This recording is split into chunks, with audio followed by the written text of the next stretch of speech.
Parlons à présent de cette clôture de formation des ex-rebelles qui sont ralliés à la bonne cause, celle de servir la nation au sein du service national.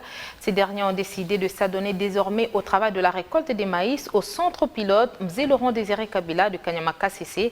Le lancement de cette opération a été donné par le général Kassongo Kabouik. Après la cérémonie de clôture officielle de la session spéciale de formation des ex-combattants, anciens rebelles devenus bâtisseurs de la nation, le service national est à plein régime dans les activités de la récolte du maïs au centre pilote Laurent Désiré Kabila à Kanyama-Kasese. C'est le commandant du service national, le général de brigade Jean-Pierre Kassongo Kabouik, lui-même, qui a lancé la récolte du maïs sur des vastes étendues emblavées au cours de la présente campagne agricole. Je suis avec vous ici à Kanyama-Kasese. Depuis le mois d'août, il pleut. Vous avez vu le maïs que nous avons semé de l'autre côté? La taille. Donc ici, on peut faire deux saisons, saison A et saison B. Donc deux productions annuellement. Déjà, le service national lui-même, c'est un service qui a vocation à être présent dans toute la province. Kanyama-Kasese, ce n'est qu'un centre pilote. Mais qu'un centre pilote.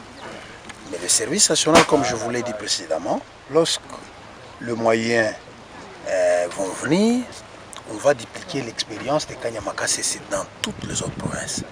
Donc la République sera arrosée des centres du service national.